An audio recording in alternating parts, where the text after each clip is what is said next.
Hey everybody, welcome to Dirt Bags and Pinstripes, joined as always by David Swor. I'm DJ Cuss. David, here it is, buddy. It's the Hall of Fame show. It's time to fight. I love it. Before we get going, a couple quick things. Number one, in honor of the greatest living Hall of Famer, or I shouldn't say living, I guess he's dead now, but greatest Hall of Famer, Kirby Puckett. I'm wearing the gear tonight from a man, shoe-in Hall of Famer. I wondered what was going on. I didn't know if you were just ashamed of the Cubs' off-season moves or what was going on. What about that move today? Hey, I predicted it. I'm 2 for 2 on off-season moves. You did call that. And my next prediction, they're going to get a bullpen guy. They've got to get a bullpen guy. I don't know who it's going to be. I haven't looked at the list, but they need that's going to be the next move, DJ. Well, I'm going to disagree with you, and here's why. Because, and I like this philosophy the Cubs have always had, is we're going to build the starters and we're going to build the position players. And when we feel like we're at the contending stage, we go get the bullpen pieces. I like that kind of thing because if you go get a solid closer right now, what's the point if you're a bad team? So I kind of like that philosophy. What do you think? I mean, if we're talking about closers, yeah, but I think they can get relievers on the cheap enough that would really help them. If you look at their bullpen, I don't even know, outside of like 3 guys, I don't even know who the rest of those people even are. And if you look at their stats, they're not terribly impressive. So I think if you could find, like Andrew Chafin on a 1-year deal, you ought to do it because you can always trade him come the trading deadline if you're out of it and get something. But I don't know. The Cubs are starting to get sneakier, but things have got to fall right. Bellinger's got to have a good year. Hosmer's got to have a good year. Ian Happ's got to be Ian Happ from last year. Dansby's still got to be good. Jameson Taillon's still got to win 15 games. Kyle Hendricks. I mean, there's a lot of ifs and buts, but it could happen. But yeah, it really could.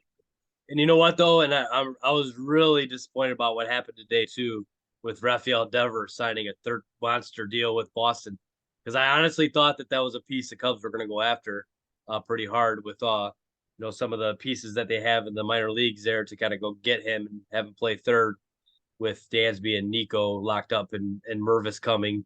I thought that was going to be what they were going to go through for the future there, and it didn't happen. Yesterday he signed a 1-year deal. Today he signs a big contract. What are your thoughts on Devers? Boston confuses me more than any team, but at least they have their core guy in place.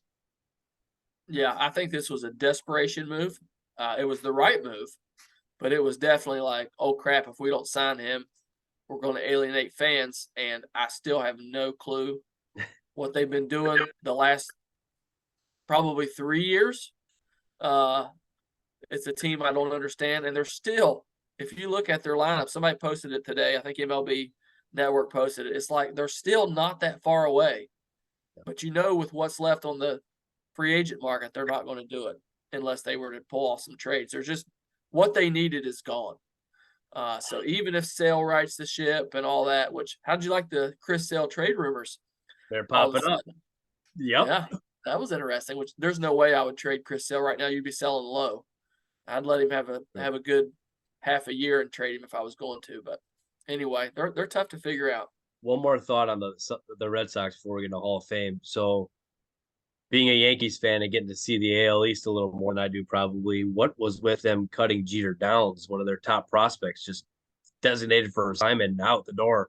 I understand Hosmer because they got Tristan Cassis, who they want to put there, but they gave up on Jeter Downs really fast. What are your thoughts on that?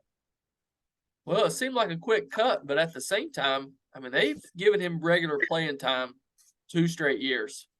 I mean, at what point is it like, okay, this ship has sailed? But I would have thought they could have traded him, which I don't know what happened once they designated him for assignment, if someone picked him up or what. But you'd have thought somebody like the A's, Nationals got him. The Nationals, yeah, somebody like that needed, would willing to take a flyer would have traded for him or whatever, and maybe that's what ended up happening anyway. But I mean, at a certain point, you can't ride it forever. So I guess I understand that. Very interesting, though. Boston's the team we're going to scratch our head on for a little while here till the season starts, I think. But David, here we go, man. Um, this is a very fun show for us. Getting to the Hall of Fame. I believe January 24th is the inauguration day to see who will join our boy Fred McGriff, who obviously for years and years and years on this podcast, we have been going after Fred McGriff making the Hall of Fame. It finally happened. So we will for sure have one guy in Cooperstown, and we are going to see in a couple weeks who will join him, if anybody, because we know how this BBWA works. A lot of times it's a offer and nobody gets in, and I think that would be a travesty. There is a ton of players on this ballot who are worthy, and we're going to jump right into it right now. So, what I want to start with, David, both of us are battling colds tonight, so we'll try to get through this as best as we can for you. But I'm gonna be coughing and doing all kinds of things to try to keep it going here. But the first year guys, there's a lot on the list this year. About 15 guys that are new to the ballot this year, and so we're gonna run through those guys and we'll talk about them, each one of those guys. Here's the thing, David. One of the things I had heard, and I can't remember the exact number, but if you are actually just on the Hall of Fame ballot, you're pretty much elite.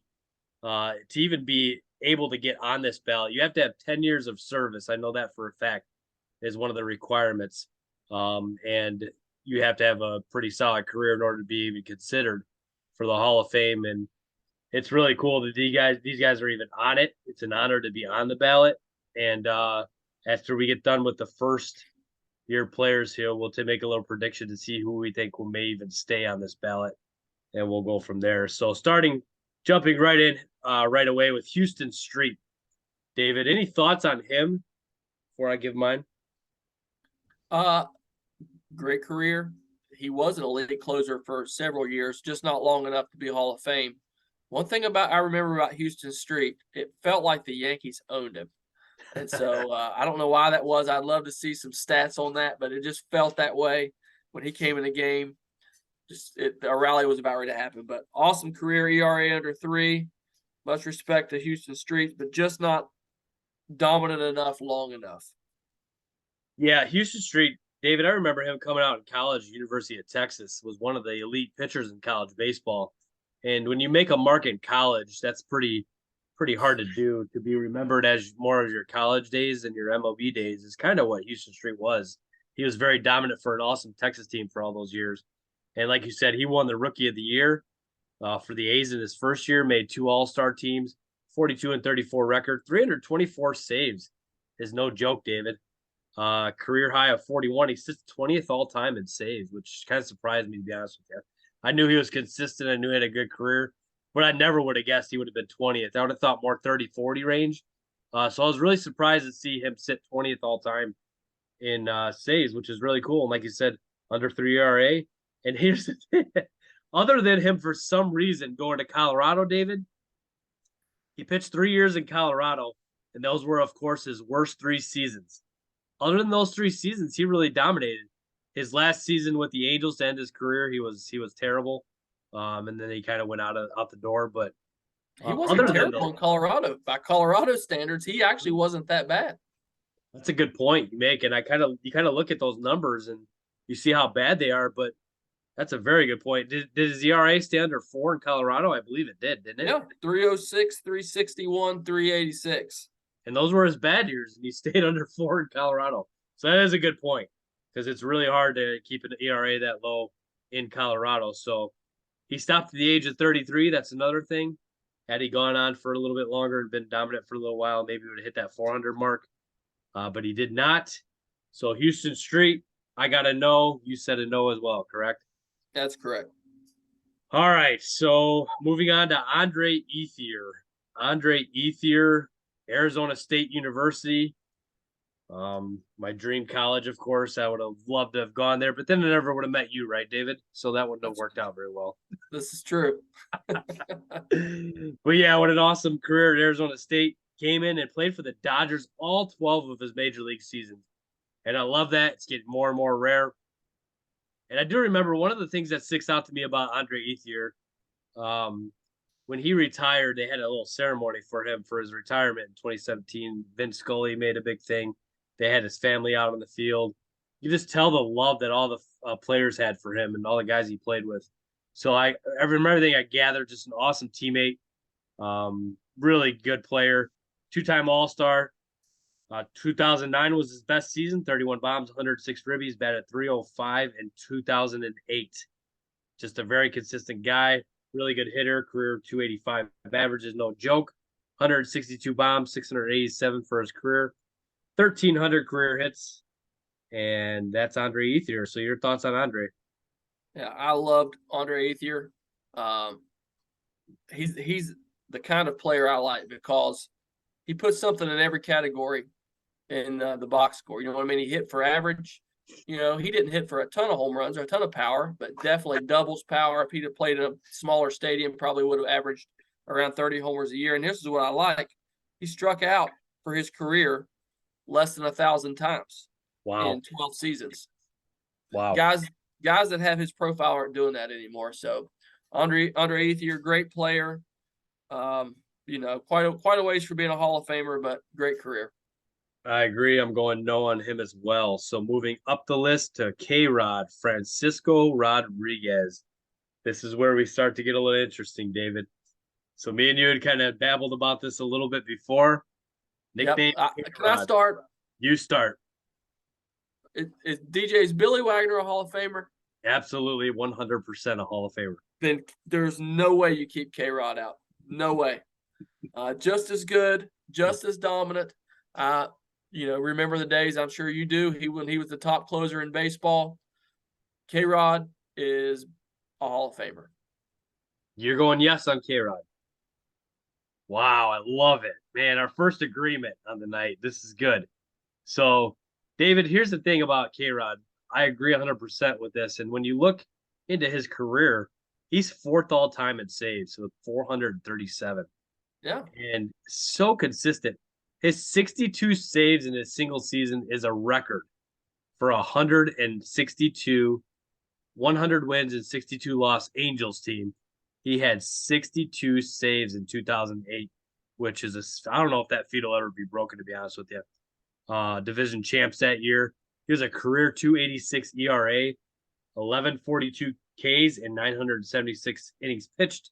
Here's another thing I found really interesting, David. Listen to this stat. So in 16 seasons as a closer, he had 17 hit by pitches. So look at the command on that. That's ridiculous to think that somebody with that long of a career, I understand he pitched 1 inning a night, but still, I mean, are you kidding me? For a closer to have that much control, supreme command, 400 saves has to put you in the thought process. I'm definitely going yes on K-Rod. DJ, I just got to ask. I haven't kept up with the ballot, but last I saw, he was definitely in single digits. Oof. What's the cutoff? When is he off the ballot next year? You have to get 5% to stay on.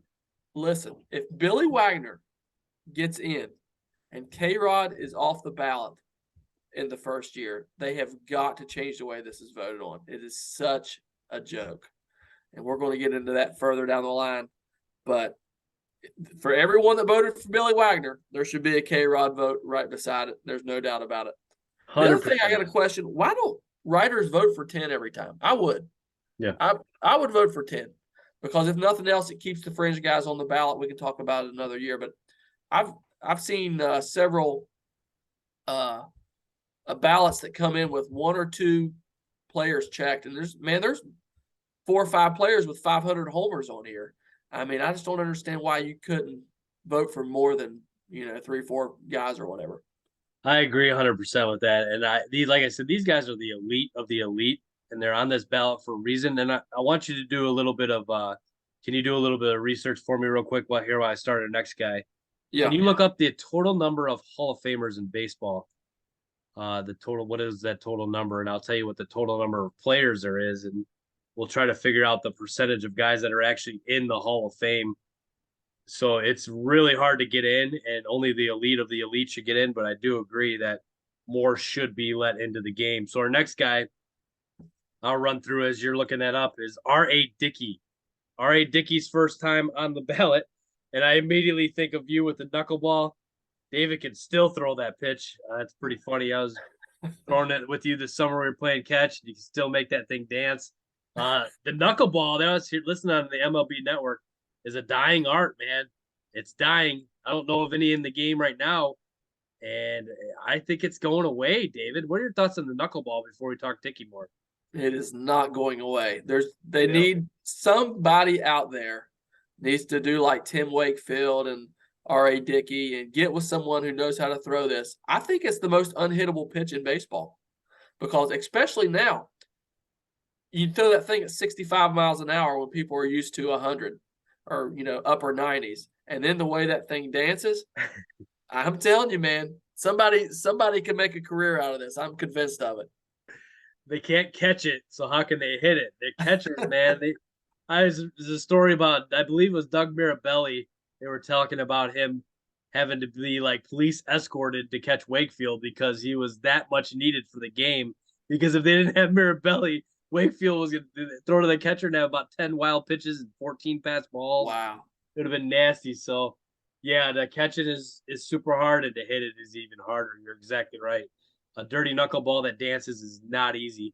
A little floating knuckle that stays up in the zone will get hit 500 feet, but you make that thing dance and it's untouchable, man. So, Yeah. all right, Dickey was one of the best all time at the knuckleball. One of the best of our era for sure. Awesome year in 2012 as he went 20-6 and won a Cy Young Award, 230 Ks that year. How his career overall was an average of 120 wins and 118 losses. So just not enough for me. But David, what are your thoughts on Dickey? Yeah, not enough for me either. But if I'm not mistaken, DJ, didn't he pitch without a tendon in his arm or something? Yes, he has no UCL. You're exactly right. That's what I thought. I don't even know how that works. But much respect for R.A. Dickey because I think he was a real late bloomer. I mean, I don't think he was. I need to look it up, but I don't think he was good until like his 30s or whatever. So yeah, tough guy to hit there for a few years, but far from being a Hall of Famer. Yeah, I vote no on him as well. But yeah, he was a late bloomer and did come out. And I did hear an interview with him the other day, and he was talking about that UCL, and I was laughing my head off about how you could actually pitch without one of those. Blows my mind. So I guess knuckleball is the only way you could do it. But David, did you find that number of Hall of Famers that there are total? Yeah, 341 Hall of Famers, 269, which were major league players, 40 executives, 22 managers, and 10 umpires. Wow. So okay, so the total amount of baseball players that have been in the major leagues is 22,860. So you said there was 269 baseball Hall of Famers by players standards. That is literally 0.01176% of the people who have played this game.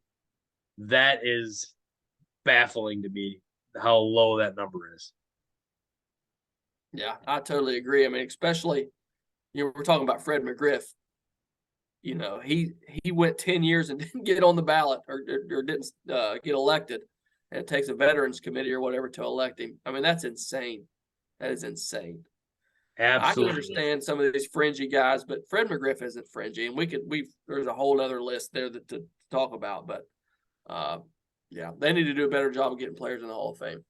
They really do, man. And I think that, like you said, they need to expand it more. They're really stingy with it, and I can't really understand what the point of that is. So, David, our next guy on the ballot here is, let's see, Bronson Arroyo, member of the 2004 Red Sox World Series title team, one-time All-Star,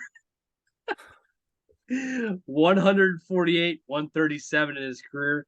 Hey, he's your kind of guy, though. Steady 200 plus innings guy for 9 years in a row. So he's a Hall of Famer in your mind, right, David?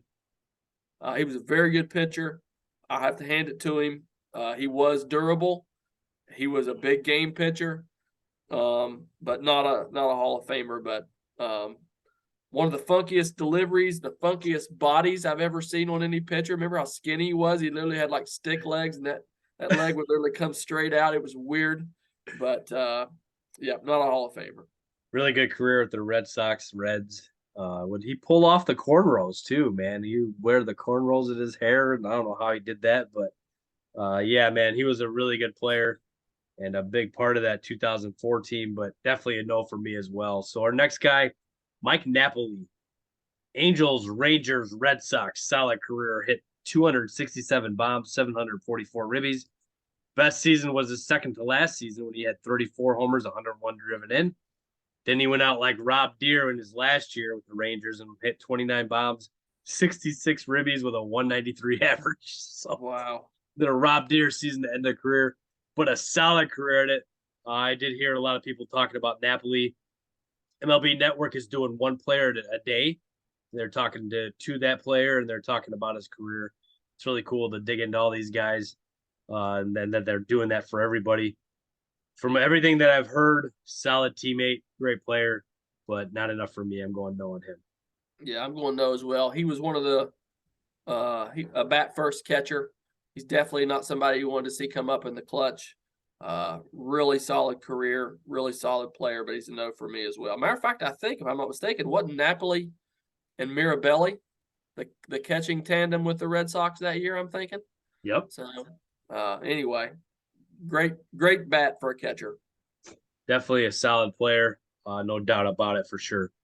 The next guy, J.J. Hardy. J.J. Hardy played a lot of his career at the Brewers and the Orioles. He's known actually as being a player for both of those teams. I think he split his career between the two. Big shout out to Devin's one of his top 5 players of all time. Not really sure how that happened, but he's always had the love for J.J. Hardy.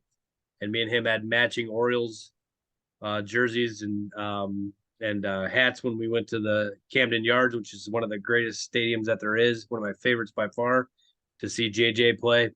Big fan of his. Solid defensively, sweet goatee, like it as well. But I'm going a definite no on JJ Hardy. What are your thoughts on JJ? Yeah, definite no. He had some nice seasons. Really about 5 nice seasons, but yeah, definite no for me. So the next guy, Jason Worth. And I'm going to go a little bit different route on Jason. So you want to start with your thoughts on Jason Worth and what you think as far as his career goes? Again, solid career. Honestly, in some ways reminds me of Andre Ethier in that he was good at a lot of things, but not really great at anything. A really funky swing. Do you remember that swing, DJ? It was kind of stiff and like he didn't finish or something. I don't really know how to explain it, but it was just really weird. Solid player, 229 career home runs. You know, he hit for average for a good part of his career. Stole some bases, had 20 stolen bases a couple times. So solid career, but not a Hall of Famer.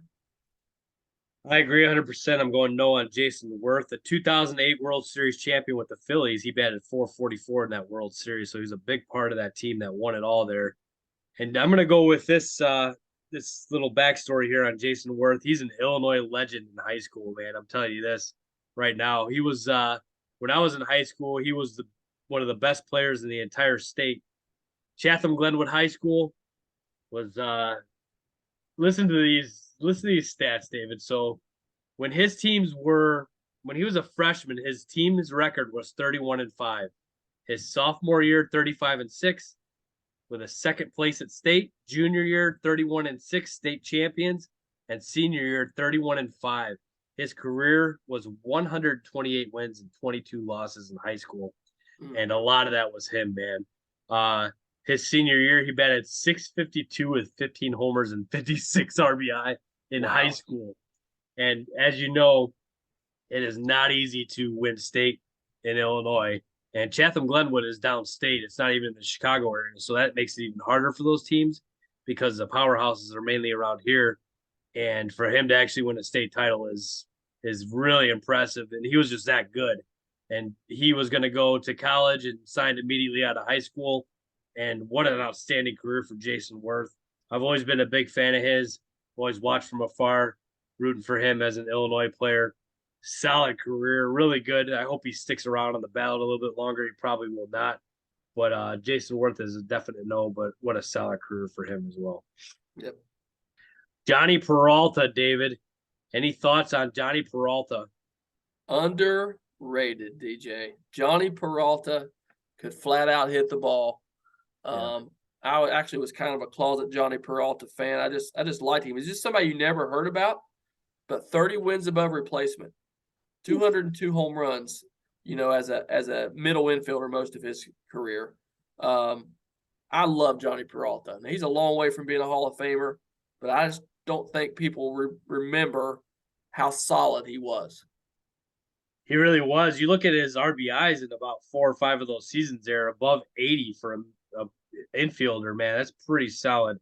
This guy, spent a lot of his time at shortstop. So those are big numbers. I know he played some third too. But for a shortstop slash third baseman to be putting up 80 ribbies in a season, it's solid, man. And to get a chance to actually dig into his career a little bit today and see what he had done, just kind of he was overlooked, I guess a lot of years, and 1,761 career hits. I would have never thought that either. I thought maybe 13, 1,200, something like that. But he was close to 2,000, man. A couple more years there, he would have hit it. Played a lot of his years with Cleveland there. That's where I remember him most. Detroit, he was an all-star a little bit there. And I almost forgot, to be honest with you, he was a part of the Cardinals team to end his career there. But really solid. But as you were saying before, a definite no on Johnny Peralta. Matt Cain. What's the first thing that pops in your mind when you think of Matt Cain, David? The first thing that pops into my mind, well, I just remember how good he was when he was young. Yeah. And that he just kind of flamed out. I don't know if he had arm trouble or what was going on, but that's the first thing that pops into my mind is just when he was younger, you thought he was going to be the man. He really did. Like, he was absolutely dominant there for a little while, and it threw a perfect game with Buster Posey catching it. That's the one thing that sticks out in my mind about his career. I don't know. I think there's only been maybe 20 perfect games in the history of the game. He's got one of them. Actually, David, like you were saying before, he's got a losing career record, 104 wins, Yeah. 118 losses, which is kind of surprising. I would have never guessed that, to be honest with you. But like you were talking about before, when he came up, he was really sought after, really good player. And then from like 2013 to 2017 to end his career, he was really bad win loss wise, and the innings went down big time. So he fizzled out really bad after the 27 age season, and it was a big drop off, like a lot of players that we'll talk about later too. So rookie of the year voting, he finished 5th. He was an all-star 3 different times. Matt Cain, very good player, but definite no for me. Any thoughts on that? Yeah, I'm with you. Definite no for me as well. I mean, he was one of those guys, in fantasy drafts, you always took a late flyer on because this was always going to be the year that he was going to be back to himself, but he just never made it back. So the next one interests me a ton with you. So I want your thoughts on if this is the worst contract in Yankees history, Jacoby Ellsbury. Yes or no? They've had some bad ones, and this one's definitely in the conversation. I'm going to say yes, mainly because, he was horrible the whole time he was there, but this was a total knee-jerk reaction by Cashman. He outbid everybody. I don't think there was anybody even bidding against him. I don't know what he was thinking because he was exactly like the player we already had in center field, which is Brett Gardner. It was just the weirdest signing. I remember being on the phone with my dad. He called me and said, "Hey, did you see the Yankees got Ellsbury?" And I didn't even know what the money was. And I said, "They're going to regret that because it's just redundant. You can't have 2 slap hitters in your outfield. You know what I mean?" But anyway, he had that one season, 2011, when he hit 32 homers and hit 321. Every other season was pretty much the same. You had some solid years, but he got superstar money from the Yankees. And I think they paid him for like 3 years that he wasn't even playing. So it's crazy. What in the world happened? I can't. I'm trying to. I was trying to remember today going through this. I know in 2017 was his last year at the age of 33, and he was out of the league 4 years with the Yankees. So did he just play bad to where he wasn't even a major leaguer anymore? Is that what happened? They just released him? He had some injuries, and there were some disagreements, and how the injuries were handled. I think the Yankees were going to try to sue him at some point because he didn't, use a team doctor or something, or maybe didn't do something that was prescribed. And so it caused bad blood and just basically caused the Yankees to wash their hands of him. But it tells me something that nobody else picked him up. At that point you could have had him for league minimum. And I don't remember the whole timeline, how that exactly went down, how long he was out before they actually released him. But he wasn't terrible with the Yankees. He just wasn't worth what $20 million or whatever it was he got at that time. He was a solid player when he was with the Red Sox. He was perfect for them. They had all those mashers behind him. He was at the top of the lineup there for them. But man, that was a terrible signing. It really was, man. And what a weird career, really, to be honest with you. Jacoby Ellsbury, man, he stole a lot of bases in his career. 284 career batting average is nothing to look at and say he's terrible by any means. Obviously, 342 on base percentage for his career.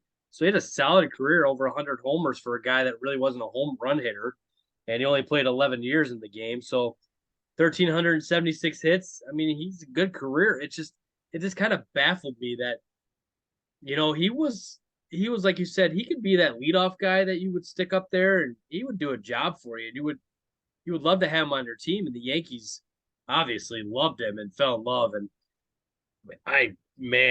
those stats with the Yankees just are not even close to the Red Sox ones and not even close to what they ended up paying him. So I didn't realize this. The Yankees had to pay him money in 2021. I didn't realize it was that long. But so yeah, probably the worst signing in history, in Yankee history. Definitely wasn't it top 2 or 3? Wasn't it an 8-year deal they gave him? Yeah. And like I said, the whole thing was just so weird. I would love to hear a backstory on that, of how they came to that conclusion. My understanding was they were something like $60 million ahead of the highest bid. I mean, something crazy. I have no idea what Cashman was thinking on that one. Yeah, that's a tough one, man. One that you look back on.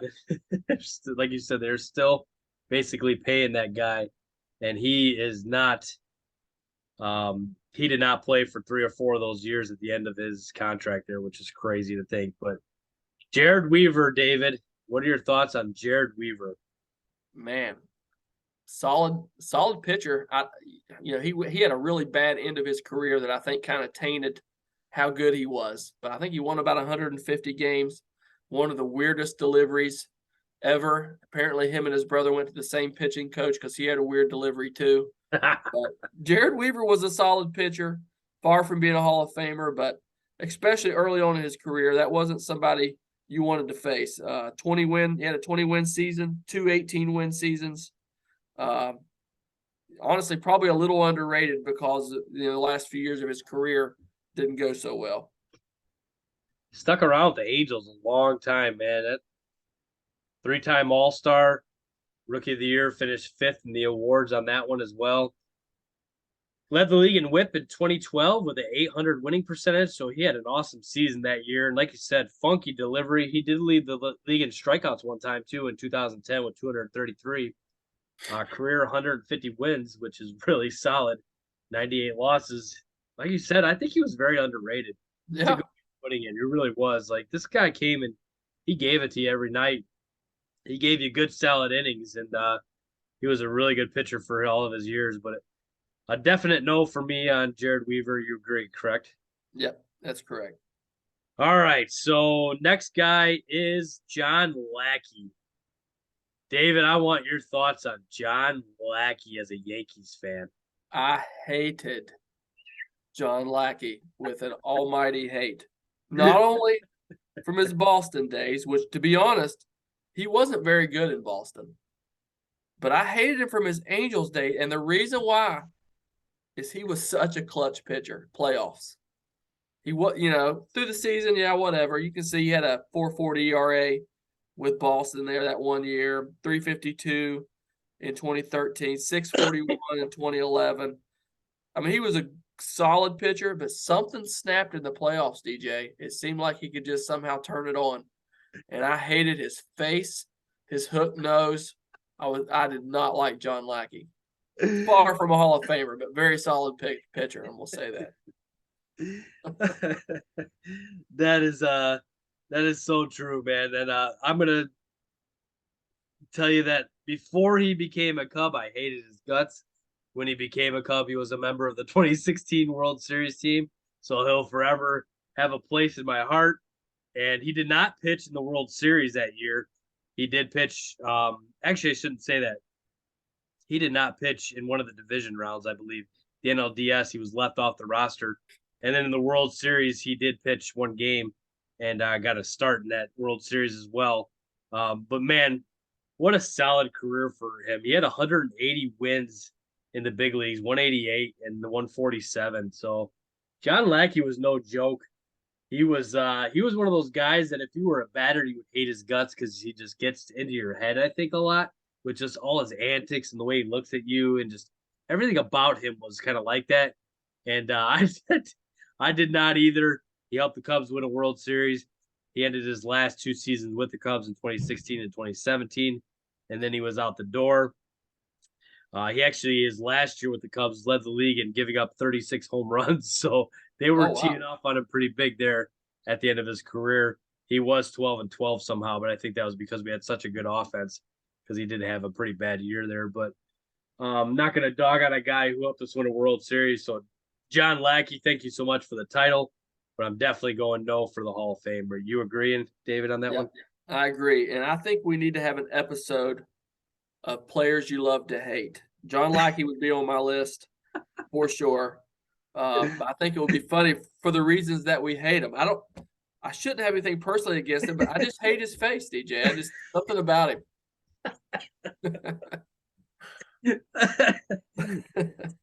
There are those guys that you look at someone's face and you're like, that's just a face you just want to punch. And he was definitely one of those faces for sure. So the last and certainly not least of the first year ballot players is Carlos Beltran. David, I'm gonna let you go first on Beltran. So DJ, I mean, I'm gonna be honest with all of our listeners. People are gonna be like, "What? What an idiot!" As soon as we got on the show, I said, "I can't figure out all the Carlos Beltran love."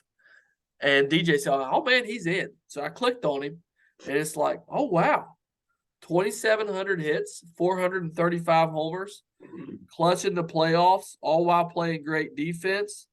Um, only one top 5 MVP finish, which is a problem for me. Um, Rookie of the but year, though. yeah, rookie of the year, several All-Star appearances. I'm going to put him in. I think he probably deserves to be in.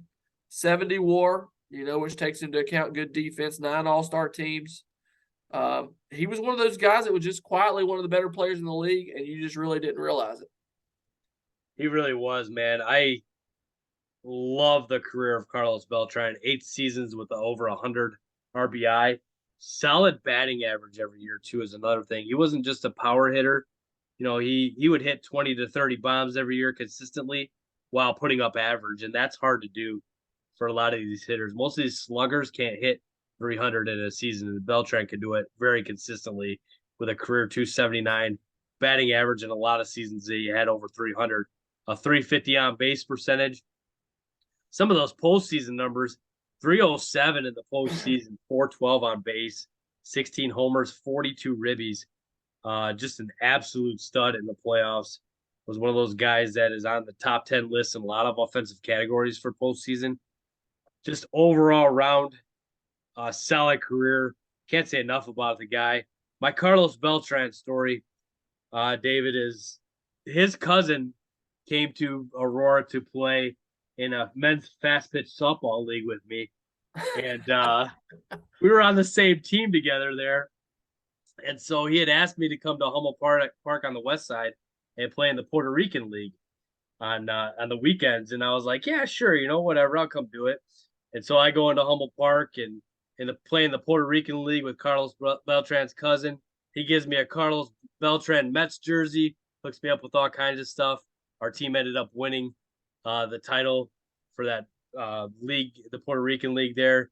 But yeah, he talked about Carlos Beltran a lot. I don't know for sure if he was his cousin or if he was pulling a Paul Peoples on us, but So a Puerto Rican softball league? yes, men's fast pitch Puerto Rican League in Humble Park, which is a highly populated Puerto Rican population there. And yeah, I got to play in that league. It was really cool. They had a ton of fields there, and just to me, it always blows my mind how many guys can actually throw fast pitch softball, which I never knew was even a thing until I got into college, started playing it toward the end of my college career there. But yeah, he was a really good player himself, Beltran's cousin. But he would talk about him all the time, and it was a lot of fun. But yeah, Beltran actually built a facility down in Puerto Rico as well. It's called the Carlos Beltran Baseball Training Facility or something like that. And if you watch the draft every year, you'll see guys actually drafted out of his school.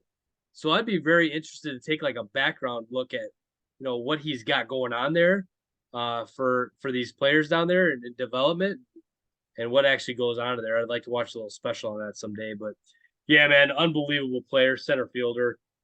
I've always been a big Carlos Beltran fan, definite Hall of Famer in my mind too. This is kind of where I thought you were gonna go. No, David, I really did. I thought you were gonna fight me on Well, this one a little bit.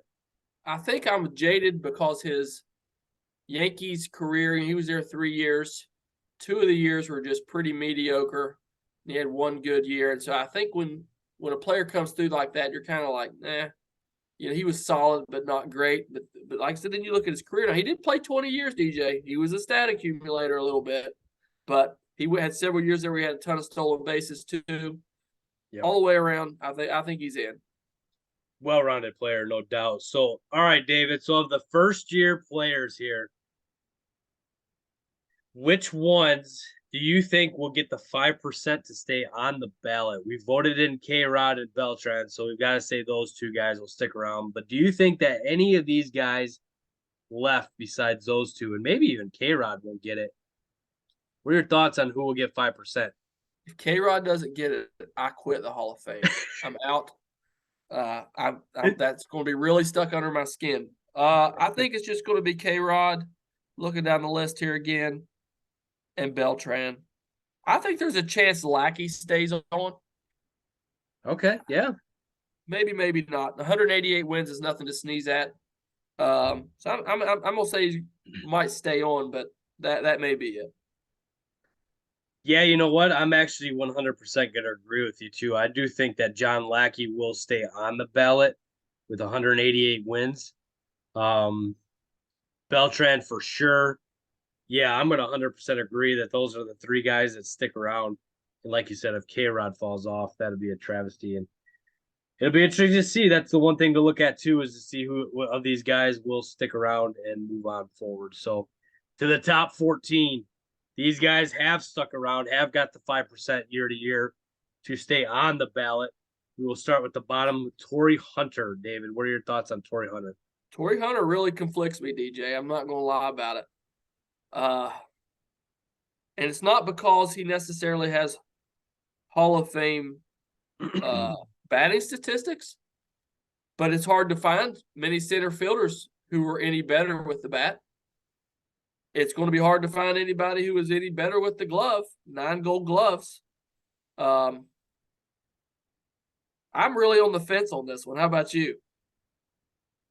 I've always been on the fence with Torrey Hunter. Like I said, I've always had a love for the twin center fielders from Puckett to Hunter to Byron Buxton. Now the center field just been locked down for the Twins for the past 3 decades, and he makes me look at his career all the time and think about what he did.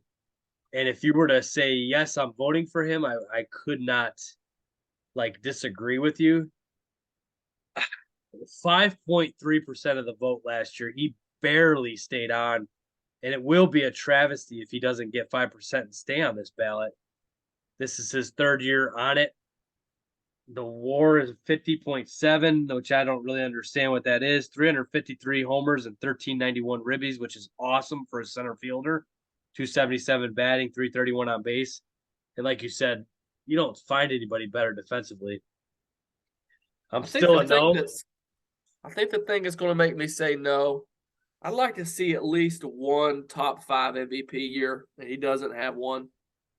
So that's probably going to make me be a no. But I'm sure there's people out there with the right statistics that could talk me right into it. 2,452 hits, which is also pretty doggone awesome as well.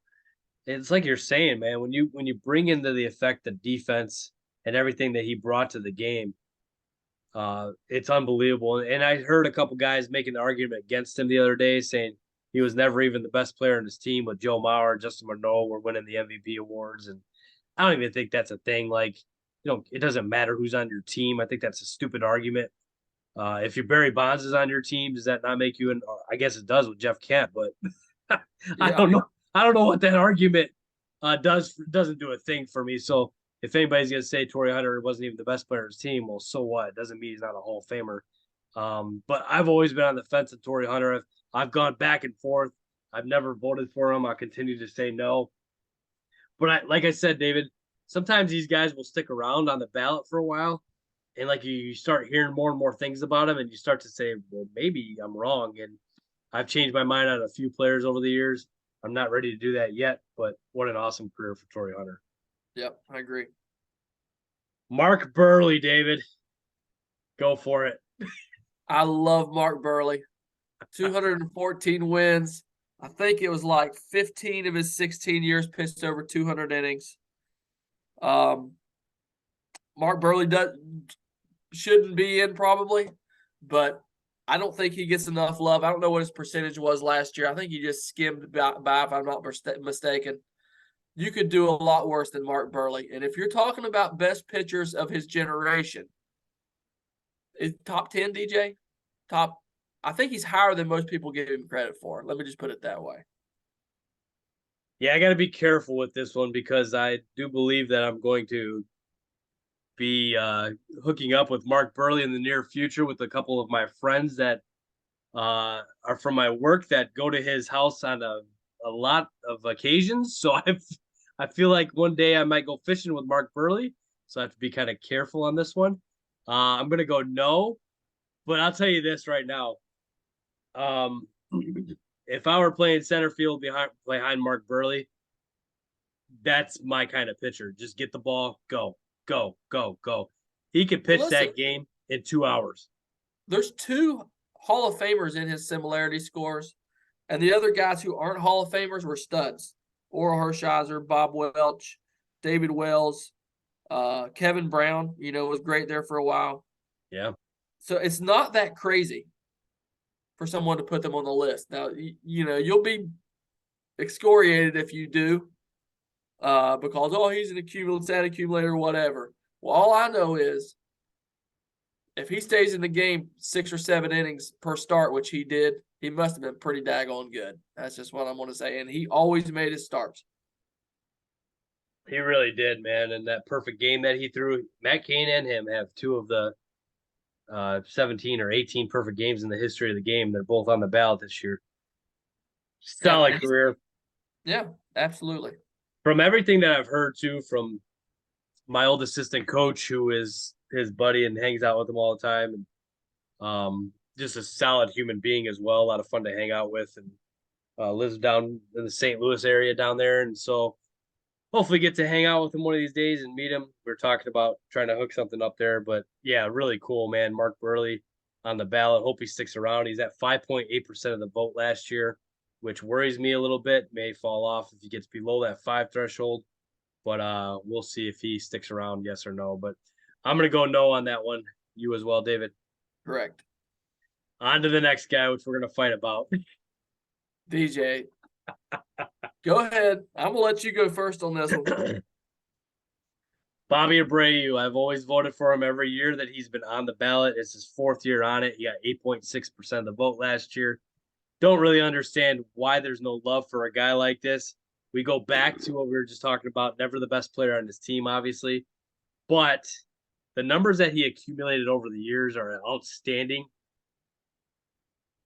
2,425 hits, 288 bombs, 1363 RBI, batted 291 with a 395 on base percentage. That on base percentage blows my mind. It's outstanding.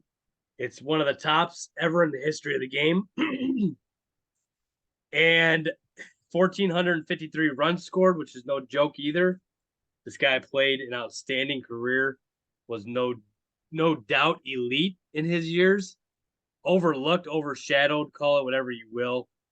Never got any love as far as the Hall of Fame goes. I don't understand it. Some of the guys that are the analytical guys really love Bobby Abreu. I understand why for once with this guy.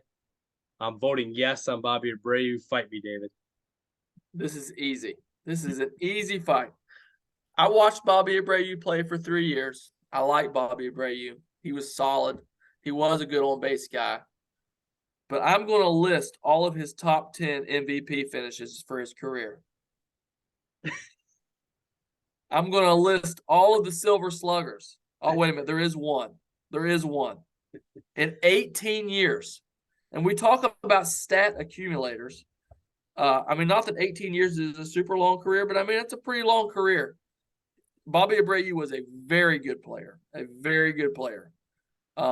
He doesn't have, I mean, his on base percentage is really good, obviously, because he walked a lot. But other than that, he doesn't have elite hit numbers. He doesn't have elite home run numbers. He never led the league in home runs, never led the league in RBIs, never led the league in hits, never led the league in hitting. I mean, it's not good on defense. It's pretty easy. It's a pretty easy argument for me. You know that I always make this argument. Here's the first time I'm going to say it tonight. 10 years of absolute dominance. He's got it. He's got the 10 years of dominance. If he was that dominant, how does he not have a top 10 MVP finish? Not one. Not even one. Overlooked by a bunch of steroid guys throughout those years that he played. Definitely overlooked. And those guys were the ones that were getting the top MVP finishes. So let me ask you this. If you walked out onto the street right now, Bobby Abreu's not been retired that long, and asked somebody who Bobby Abreu was, would anybody even know? And like I said, I'm not a Bobby Abreu hater at all. I just think his Hall of Fame case is ludicrous. I don't agree with you. I am a big fan of. I'm not a fan of the NL MVP voting, and here's why. So you were talking about his NL MVP voting. So one of the years that he's actually higher up in the NL MVP voting race. Here's the guys that finished ahead of him: Barry Bonds, Sammy Sosa, Luis Gonzalez, all took roids. Lance Berkman, Sean Green, Jeff Bagwell, Chipper Jones, Todd Helton, Rich Aurelio took roids, Piazza took roids, Alou, and then Abreu. So you take about half of those guys. You just named like half the outfielders in the league. I mean, my word. And you know what's hilarious? I gotta just say this. I heard a guy making the case for him one day, and somebody said, "Well, man, you know, he was known to be," and this guy was dead serious, no smile on his face or whatever. I just busted out laughing. They were like, "You know, he was known to be kind of lazy, to be honest with you, and definitely not a good fielder." And they with a straight face was like, "Yeah, you know, that may be true, but he saved up his energy, you know, for good at bats and, you know, let down in some other areas." It's like, come on, man. It's just such a lame argument. No, Bobby Abreu's not a Hall of Famer. I mean, give him his due. He's an awesome player, but heck no, he's not a Hall of Famer. 8 seasons with over 100 ribbies, and then 2 more within the 90s. What are you not seeing here? What's wrong with having 100 ribbies every single year? Nothing. There's absolutely nothing wrong. How does that not make you a Hall of Famer? 0 top 12 MVP finishes. 0. Sean Green has more MVP finishes than he does. Okay. Sean Green had 1 monster season. So one more than Bobby Abreu had. So you'll take the Sean Greens of the world over the consistent Bobby Abreu? I mean, I want an elite player, and he wasn't one. How is he not elite? The guy almost had 200 hits every year that he played. And yet, he's still 600 hits short of 3,000. And he played 18 years. Oh, it's because he walked so much and he had such a great eye. Give me a break. That does factor in, though, a lot of walks. He's in the Hall of Good. He's in the same Hall of Good with all similarity scores with Bernie Williams. That's his number 2 similarity score. Number 5, Torrey Hunter, who says not in the Hall of Fame. Matter of fact, in his top 10 similarity scores, 0 Hall of Famers. Not good enough. A 291 career batting average, 395 on base, 10 dominant years, 2,500 hits. I love it. I love the career, man. When you look at these numbers, it's a lot like Albert Bell, who just got thrown off the list as well, was a lot like Abreu with the dominant 10 years, over 100 ribbies every I'll single definitely game. put Albert Bell in way before I put Bobby Abreu in. People weren't buying tickets to see Bobby Abreu. Nobody was buying a Bobby Abreu jersey. If you got a Bobby Abreu jersey, I'd like to see it.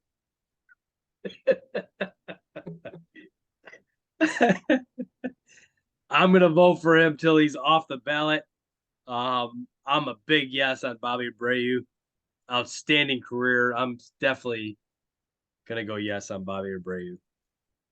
So, what do you do with the guy like Jimmy Rollins then, David? What are your thoughts on him? Let me pull up his stats here. I think I was out on him last year. Yeah, I'm gonna be out on him again. He does have an MVP, one more than Bobby Abreu, who played on the same team as he did, by the way. But kind of similar to Abreu in a lot of ways in that he was a very good player, 2,400 hits. For a shortstop, 230 home runs, which other than the really, really elite, that's very good. Was known to be a great team player, won several gold gloves. Definitely in his era, one of the better shortstops, but not in the Hall of Fame. I agree.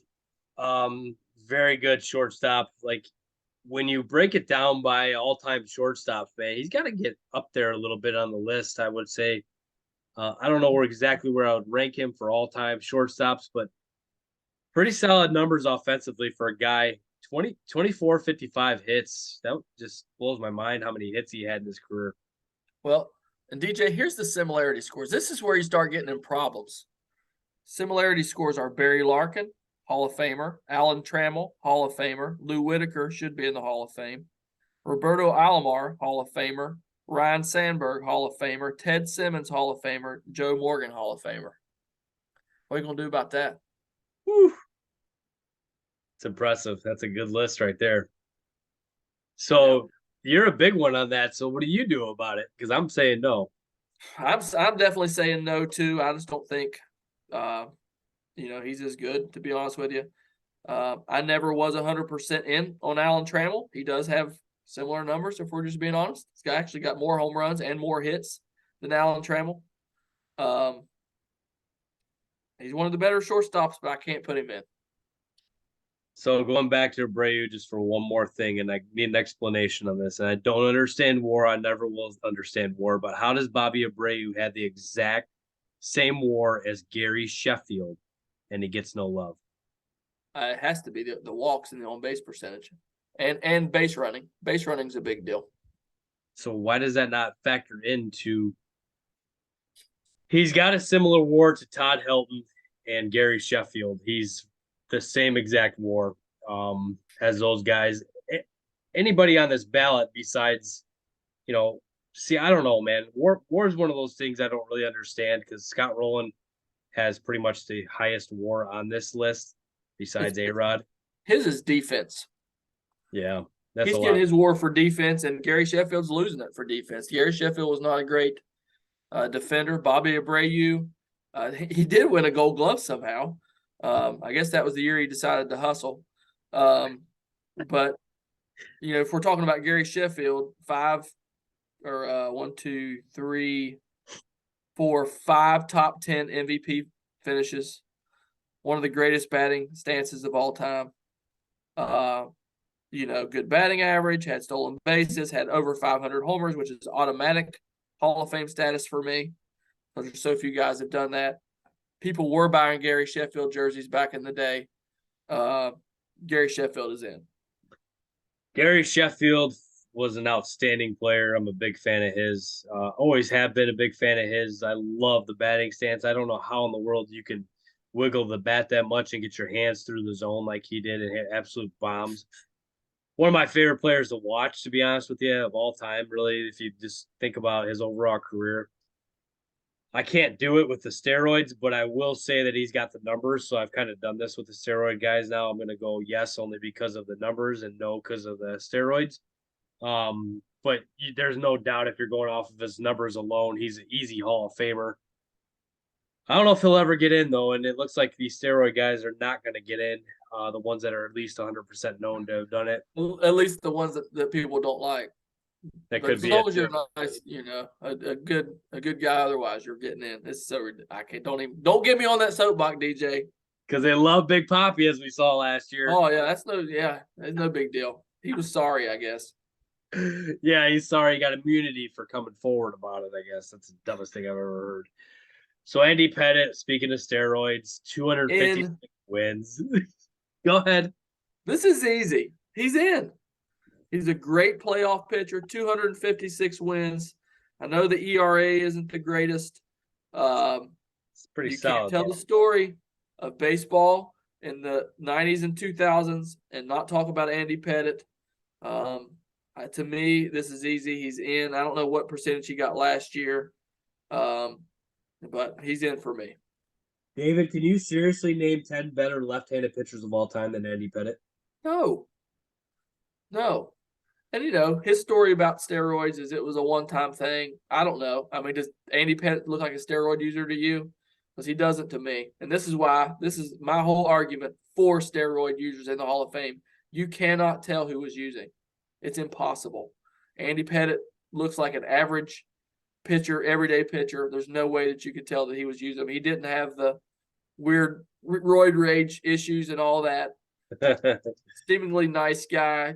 That's why I think you have to let him in. Andy Pettit's got to be in the Hall of Fame. So based off numbers, absolutely. He's one of the top 10 left-handed pitchers of all time, in my opinion. Can't vote for him for the steroids things, obviously. We'll put him on the ballot based off of his numbers. Like you said, the playoff numbers come into factor with him too.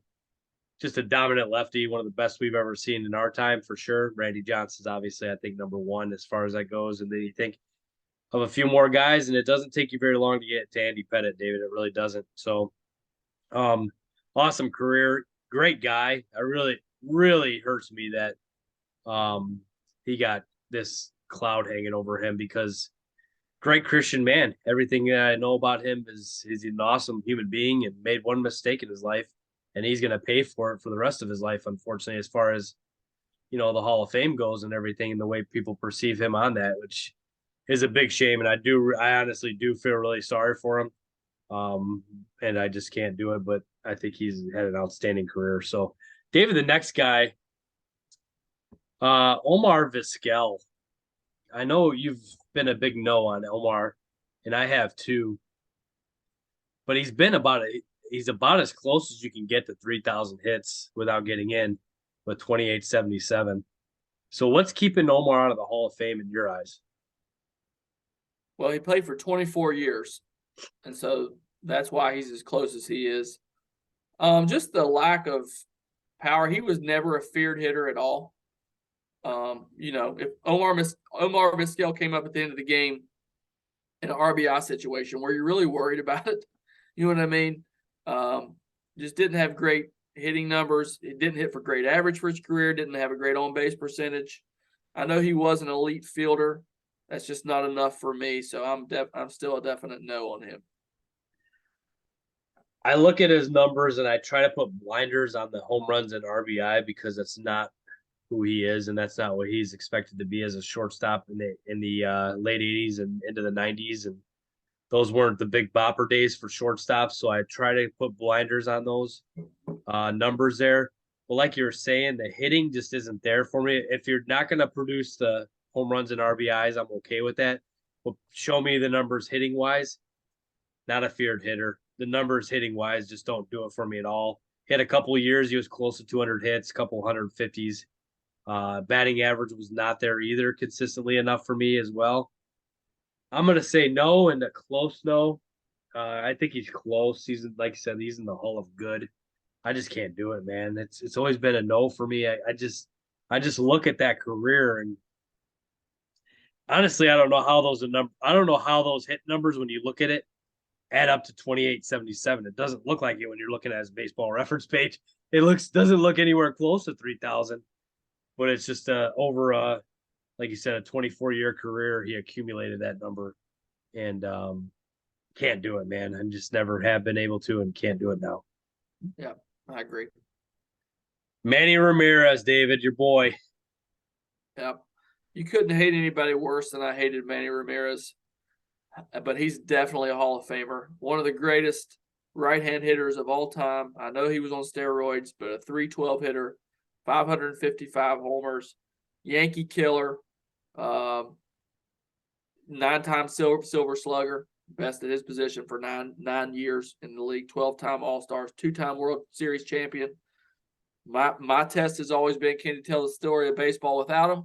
You cannot for the time that he was in the league. So he is definitely a Hall of Famer. The numbers are off the charts.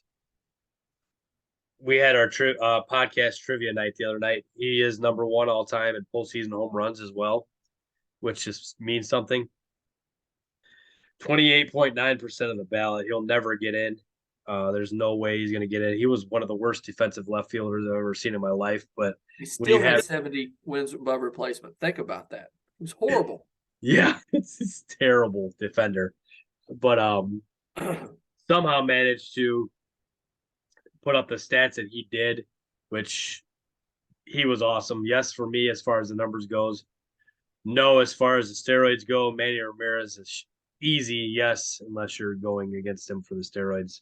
The next guy, as we get towards the end here, Jeff Kent, 33% of the vote. This is his last year on the ballot. This saddens me. I think he's going to have to go to a different committee to look at his career. I don't get it, man. I know he was not the greatest second baseman defensively, which hurts him a little bit with his WAR. His offensive numbers are as good as it gets for any second baseman ever to play the game of baseball, David. 377 home runs for second baseman, 1,500 ribbies. You really can't tell the story of baseball without Jeff Kent either. I know he's overshadowed by Barry Bonds, but Jeff Kent won an MVP.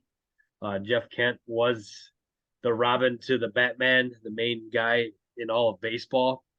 They butted heads so much. I'm reading a book on Barry Bonds, and those two absolutely hated each other. And I don't know if he just rubs the writers the wrong way. I don't know what they've got against him. I don't understand this one. Of all the guys on the ballot right now, to be honest with you, I understand why some of these guys are on there because they're the steroids. Jeff Kent is the new Fred McGriff for me. He's a definite yes. He always has been. This is his last year. Come on, voters, let him in. What are your thoughts, David? I think Jeff Kent has a John Lackey face. He just looks like a jerk, and so that's probably something for a lot of people. I'm probably putting Jeff Kent in, but it's been a struggle for me just to be honest about it. He doesn't necessarily have any Hall of Fame statistics. He was a bat first guy, and so you're looking for 3,000 hits, 400 homers, and all that. Definitely a great hitter. You can make the case he was the best hitter at his position. So I'm putting him in, but I'm probably not quite as heavy on him as you are. David, I don't understand. I don't. He's got the most home runs in the history of the game by a second baseman. I agree. The history of the game. I guess where someone would argue with you a little bit. It was second baseman. Was he a second baseman by default because he couldn't field anywhere else? You know what I'm saying? Like, were you hiding him at second base? Should he have been a DH? If he was a DH, would you feel differently about it? That's probably the argument against him. I would. That's probably the argument against him. They didn't have DH in that league. You had to play him somewhere, so he played second, and he wasn't very good at it. But I'm putting him in. Yeah, you have to, and I think that we talked about that a lot. When you have to look at, like, even with the closers, you got to look at what they do. What's their job in the game? You can't distinguish. Well, he wasn't Roger Clemens. Well, he's a closer. Well, he wasn't Hank Aaron. Well, he's not an outfielder. He's a second baseman. It's like Omar Vizquel. He's a shortstop. You got to look at it different based off position. Definite yes for me on Jeff Kent. This is good. This is going to be sad because he's not going to get any love. He'll probably stick out. He might jump to like 40% this year because it's last year. Most players take a jump in their last year on the ballot, but he's going to fall a mile short, and it's a shame. And hopefully, some other committee will pick him up and put him in the future. Alex Rodriguez, your boy. We got a few more here. What are your Yep. thoughts? Hate his guts, but he's in. One of the most prolific hitters ever. This is an easy one. I can't remember where he's on the home run list, but I'm thinking top 4 or 5, whatever it is. Almost 700 homers, 117 WAR. For perspective, that's 2 Bobby Abreu's almost. So he's definitely a Hall of Famer. That's 2 of almost everybody that's ever played this game. 34% of the vote. He's on the second year on the ballot. Not going to do it. He'll get it eventually. He's going to get in there. You think so? Yeah. Man, I wonder what Paul People's thoughts are on his Hall of Fame credentials. Well, let's call him and ask him. Yeah. He's at A-Rod's house right now. But yeah, man, based off the numbers, it's a no-brainer. I can't do it for the steroid thing, but it's a big no for me. I just thought of something, DJ. You're a guy who wants more people in the Hall of Fame, but you're excluding an entire era. Yep. I want guys that were clean and did it the right way to be looked at differently. And Bobby Abreu's of the world get in, and Jeff Kent's, the guys who deserve it. And the guys we're going to talk about now, as we get closer to the top of this ballot here, Andrew Jones. What are your thoughts? I'm on the struggle bus real bad on this one. I can't remember if I put him in or out last year. I think out. Out. And I'm going to stay out, but you can make a better case for him than you can Bobby Abreu, in my opinion. My big downfall with Andrew Jones is he did not have the 10 down. He's about as close as you can get in my eyes. He really is. Like, he's a guy I might eventually come around on, to be honest with you. The fact of the matter is he's so close to the 10 dominant years.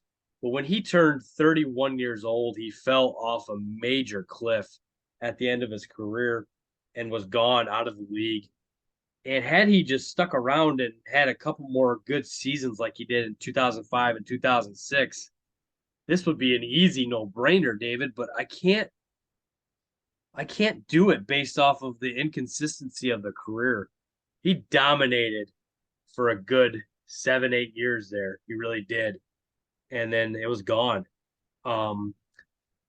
So if you're going to fall short of the 10 dominant years, and you got to have a magic number, and he doesn't have 2,000 hits, he doesn't have 500 homers.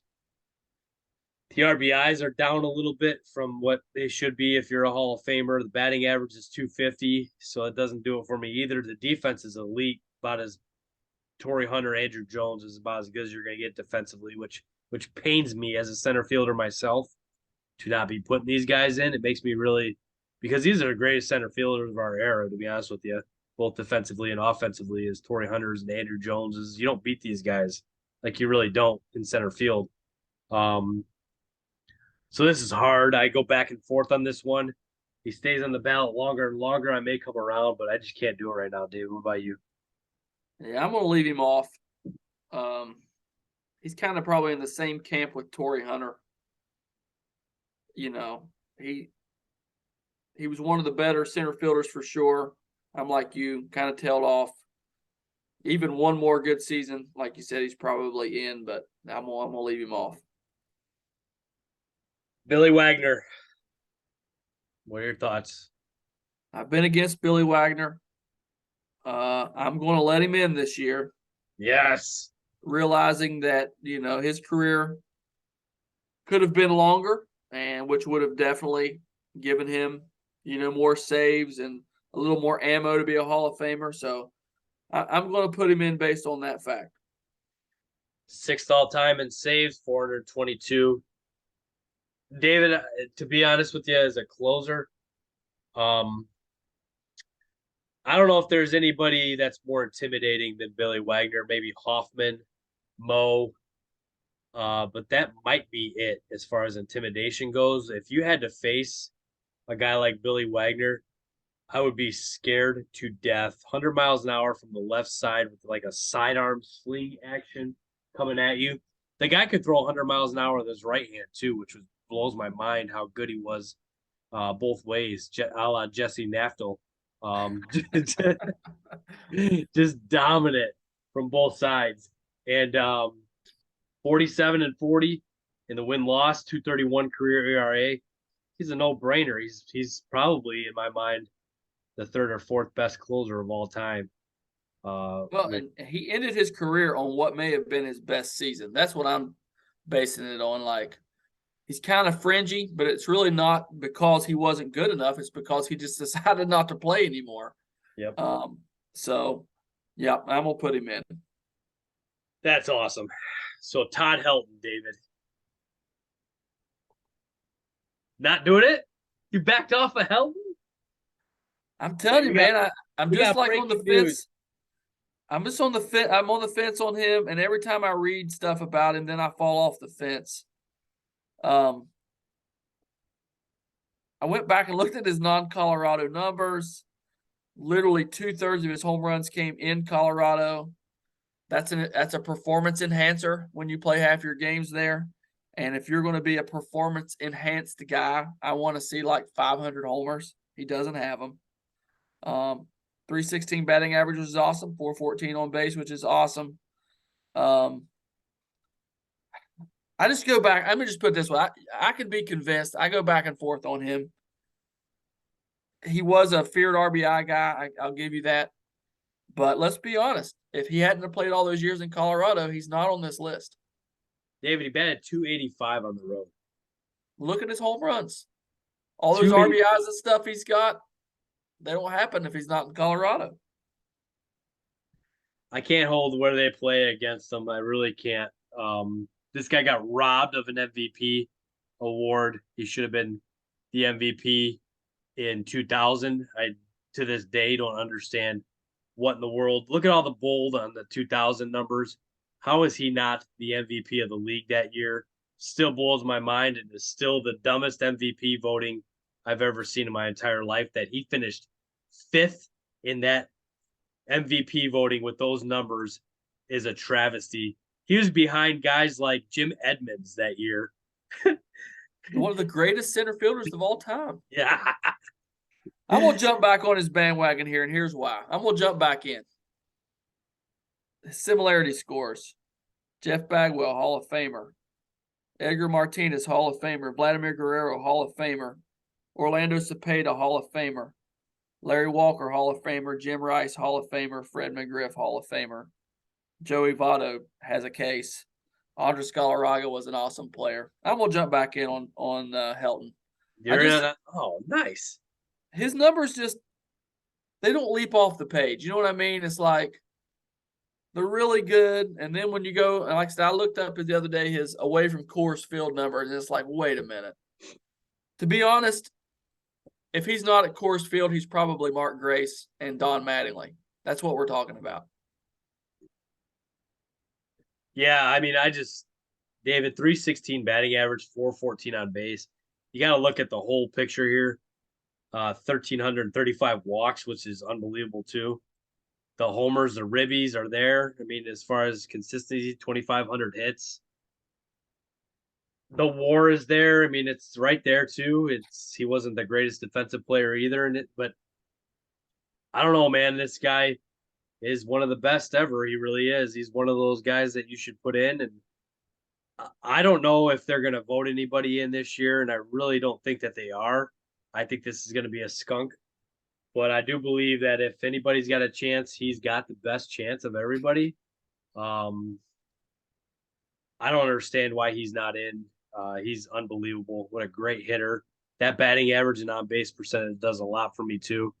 He was just a good hitter. I don't think the hitting does as much at Coors. I mean, it does a little bit. I guess the ball does carry into the gap a little bit better there as well. So you can make that argument too. But the man could hit. 285 on the road is no joke. So he was all around hitter wherever he was. And our last guy, last and not least, the one I don't understand, the one that may get in this year is Scott Rowland. David, tell me why Scott Rowland needs to be in the Hall of Fame. Well, DJ, I've got to ask you a question first. Is Ron Santo a Hall of Famer?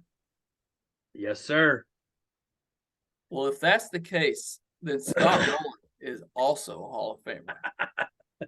I knew you were going to go there with this. Because I heard this argument the other day, too. Well, I mean, they have the exact same wins above replacement, similar home runs, similar hits, homers. I don't know. I'm on the struggle bus with I feel the same way about Rowland as I do about Helton. He was a really good player. I guess the defense pushes him over. I could be unconvinced really easily. Aramis Ramirez should be in the Hall of Fame if he is.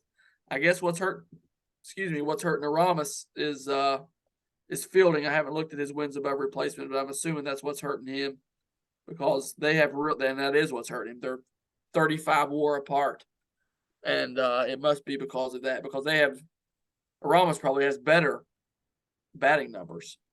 He does have better batting numbers, and I guess, go ahead. I don't understand the WAR factor because you can't tell me that defense plays that much of a difference when somebody has you beat offensively. That's where I don't understand this whole process is how does somebody with way better offensive numbers fall that far down in the WAR? Scott Rowland was 100% better than Aramis Ramirez defensively. I will give you that. I know that. Aramis Ramirez was not the greatest third baseman. I watched him play a lot of years, and if we had a DH, I would stick him at DH. He was that bad, but you lose me, man, because his offensive numbers blow him away, really, and his WARs I wouldn't say blow him away, but he's better. Blow him away. We can go category by category if you want.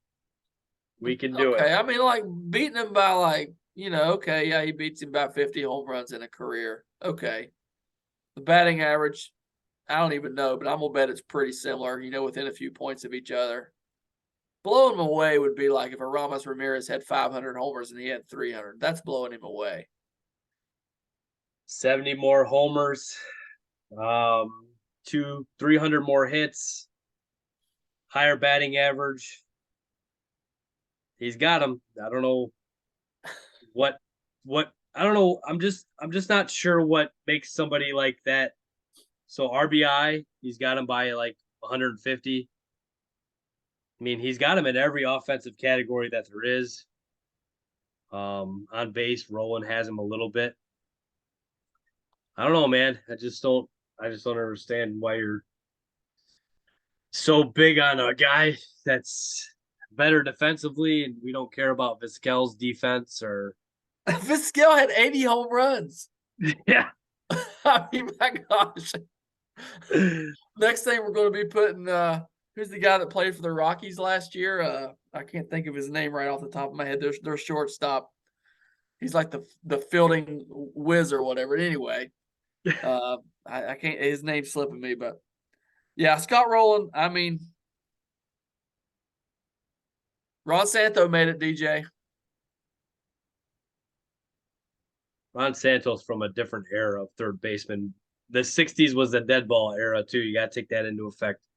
Ron Santo put up numbers in a dead ball era that are similar to Scott Rowland's, who played in the live ball era. That makes a difference. You're really trying, I can tell. You're just you're making up stuff. Well, that does it, man. Let's read the final ballots here. So, David, you have K-Rod, Carlos Beltran, Andy Pettit, Gary Sheffield, Manny Ramirez, Jeff Kent, Alex Rodriguez, Billy Wagner, and Todd Helton, which is a loaded ballot. Like you said, you wanted to put more guys in there. You have 9. Yep. I like it. I'm a big fan of putting more guys on. My final ballot is K-Rod, Beltran. I always got to write in Pete Rose. Bobby Abreu, Todd Helton, Jeff Kent, and Billy Wagner. And obviously with the Royd guys, I would vote Pettit, Manny Ramirez, Alex Rodriguez, and Sheffield. So my ballot is a little loaded as well. I got a couple other guys here as we wrap up that wanted to give their ballots as well. Matt Kearns put only 3 guys in: Alex Rodriguez, Manny Ramirez, and Gary Sheffield. That boy, the elite players. The 0.001% are definitely those 3. But you got to spread that out a little more. Gus Hernandez, Scott Rowland, Todd Helton, Alex Rodriguez, Andy Pettit, Carlos Beltran, and Manny Ramirez. So he went a little longer with his. And Steven Shelton. I can already tell. This is Andrew Jones. And let's see, who else? What other Braves are on there? I was shocked by his ballot. He is only putting Billy Wagner in. That's it. I just don't even know what to say about that. I think Steve's been up on Rocky Top too long. Billy Wagner's in, but K-Rod's not in, right? That's how I'm going to explain that one, Steve. Explain the K-Rod thing. I want the argument against K-Rod, Steven Shelton. And why do you not like Andrew Jones? He's your Braves guy. He gave me his argument against him. I don't remember what it was. Just a bunch of blah blah blah. I don't know. Well, David, that was a lot of fun, man. As always, I predict nobody gets in and Fred McGriff goes in alone this year. What are your predictions on that? I think Rowland and Helton are going to make it. Wow, really? You really do? What's the cutoff? 75%. Yep, they're going to make it. Last time I looked, there's a guy who tracks ballots, and they were both hovering right in that area. Wow. See, the problem with the ballot tracking early is they're always high and then they fall off when the actual ballot comes out. That's my only thought on that. It happens to almost everybody because I think Bonds and Clemens were way up there last year, and then we got closer and closer to the reveal day, and they were just dropping like flies. So I've seen a couple people that turned in blank ballots. I mean, they ought to fine them or something, or give those ballots to somebody else who watches sports. I don't understand that. There is so many worthy candidates on this ballot. It's not even funny. And even if you cut the Royd guys out, you still got a ton of guys that you can vote for. I think that's the dumbest thing in the world. The problem is I think with all these percentages the problem is you got guys that are yes on the Royd guys that are no. You got guys that pick at the guys that are bottom feeders, they'll vote them in, and the guys they're just all over the place. I've seen these ballots. Some of the guys vote for 4 guys I think they should. The other guy can vote for 4 totally different guys, and then they basically just wipe each other out because that's 50%, 1-1. So it's hard to get in, man. It really is with that many opinions of you. That's why we haven't seen very many guys get in recently, and I don't think we're going to see anybody. But I hope so, man, because it needs to extend his hauls every year. At least McGriff's going to be in for us, so we'll at least get one. But be very interested in seeing in about 20 days what they do with this thing, man. Yep, I agree. This is always a fun time of the year. Sure is, man. So thanks everybody for listening. Have a great night, and we will see what happens with this Hall of Fame. Everybody have a good night. See you guys.